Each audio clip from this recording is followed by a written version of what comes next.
দোস্ত, খুব মিস করি রে তোদের। একই বেঞ্চে বসে ক্লাস করার যে কি মজা, এটা কেমনে বোঝাবো বল। হুট করে একদিন ক্লাস মিস দিয়ে হুট করেই ঘুরতে যাওয়ার ব্যাপারটা স্মৃতির পাতায় রয়ে গেছে। বন্ধুত্বের মাঝে রয়ে যায় কত রকম বায়না, কিন্তু চাইলেও সব বন্ধু একসাথে থাকা হয় না। বন্ধুত্বের মাঝে কখনোই কমে না গুরুত্ব, কিন্তু পরিস্থিতি আমাদের বাড়িয়ে দেয় দূরত্ব। আজকে আমাদের কর্মের সন্ধানে এক একটা বন্ধু এক একটা জায়গায়। কেউ বা লেখাপড়া শেষ করে ভালো একটা চাকরি না পেয়ে মধ্যবিত্ত হওয়ার কারণে কঠোর পরিশ্রমের মাধ্যমে দিন কাটাচ্ছে।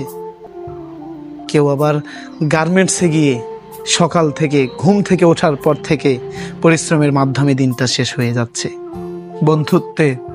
এই বন্ধুত্বের বন্ধনে কিভাবে সময় দেয়া যায়? আমরা তো কখনো কল্পনাও করি নাই যে আমাদের এই বন্ধুত্বটা এত পরিমাণ দূরত্ব বাড়িয়ে দিবে। কেউ বা দূর প্রবাসে গিয়ে বন্ধুকে মিস করেও যেন কাজের ব্যস্ততায় একটু ভিডিও কল দিয়ে দেখা করার সময়টাও হচ্ছে না।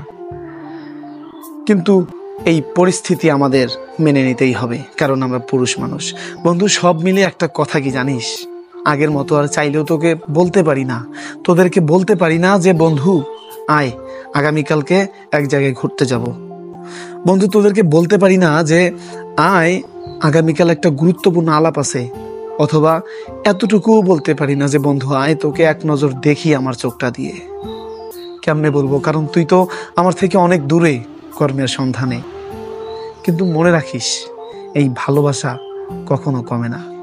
হয়তোবা ব্যস্ততার কারণে আগের মতো আড্ডা দেওয়া হয় না, ব্যস্ততার কারণে আগের মতো সোনালি দিনগুলো আমরা ফিরে পাচ্ছি না। তবে হ্যাঁ, যে দিন চলে যায় সেদিন কখনোই ফিরে আসে না। তবে এতটুকু মেনে নিতেই হবে যে আমাদের সেই সোনালি শৈশব ভোলার মতো নয়। সেই অতীতের বন্ধুত্ব, সোনালি একটা সম্পর্ক, এটা কেমনে ভুলে যাবে মানুষ? প্রত্যেকটা মানুষের বন্ধুত্বের একটা ইতিহাস থাকে, যেটা চাইলেও আর কখনো ফিরে আসে না। বিশেষ করে সকল বন্ধু, এটা ছেলেদের বন্ধুও হতে পারে, মেয়েদের বন্ধুও হতে পারে। এক কথায় বন্ধুত্ব।